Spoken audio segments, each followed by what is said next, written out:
L'homme montait simplement la montagne en voiture pour effectuer une livraison, lorsqu'il remarqua plusieurs véhicules qui ne cessaient de lui bloquer le passage. Pour gagner du temps, l'homme écrasa l'accélérateur et les dépassa tous. Ce qu'il ignorait, c'est que les conducteurs de ces voitures étaient tous des pilotes professionnels. Ils effectuaient un test de course sur cette route. En voyant l'homme les doubler avec une telle aisance, le propriétaire de l'écurie à proximité fut complètement stupéfait. D'après les résultats du test, l'homme avait battu le record de vitesse sur cette route, et il ne conduisait qu'un simple camion de livraison. Il s'avéra que l'homme n'était en réalité qu'un livreur. Mais à force de vouloir gagner du temps chaque jour, il avait développé sans le savoir des compétences de conduite exceptionnelles.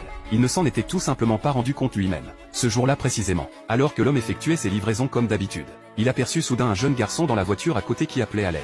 L'homme accéléra immédiatement et se lança à sa poursuite. Voyant que l'homme ne conduisait qu'un camion de livraison, Tom à l'intérieur du véhicule le méprisa complètement. Mais l'instant d'après, l'homme profita d'un virage pour rattraper la voiture de Tom. En voyant avec quelle habileté l'homme conduisait, Tom en resta bouche bée. Pendant que Tom était distrait, le petit garçon saisit l'occasion et sauta directement dans le camion de l'homme. Peu après, l'homme rendit l'enfant à sa mère. Mais quand il vit le visage de la femme, il réalisa que c'était celle qu'il avait cherchée pendant si longues années. Il s'avéra que 6 ans plus tôt, Jacques avait convoité la beauté de cette femme, et l'avait piégée en lui faisant boire une boisson droguée, alors qu'il s'apprêtait à la traîner dans une chambre. L'homme fut témoin de la scène par hasard. Il la sauva immédiatement. Cependant, sous l'effet de la drogue, la femme avait perdu tout contrôle, et tous deux passèrent une nuit torride ensemble. À partir de ce moment, l'homme travailla dur chaque jour pour économiser de l'argent, espérant que lorsqu'il la reverrait, il pourrait lui offrir une vie meilleure et plus confortable. L'homme n'aurait jamais imaginé qu'il se retrouverait ici. En apprenant que la femme lui avait donné un enfant, l'homme fut encore plus bouleversé. Mais la femme resta très froide. Alors que l'homme était perplexe, Linda gifla soudainement l'homme.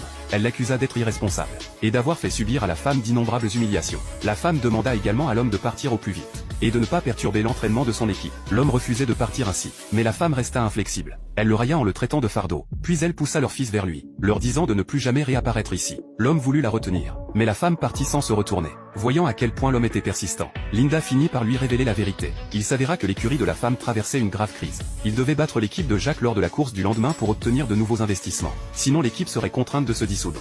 Mais les compétences de Jacques au volant étaient redoutables, et la femme n'avait aucune confiance en sa capacité à le battre. Linda pressa l'homme de ne pas causer plus de problèmes.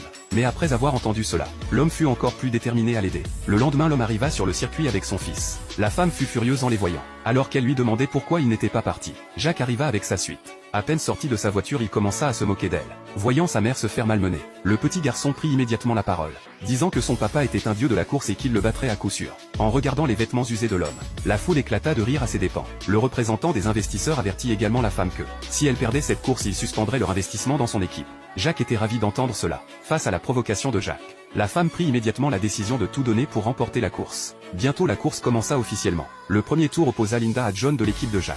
Après une poursuite intense, Linda remporta la victoire. Jacques était furieux en voyant cela. Il décida de courir lui-même. Grâce à ses compétences,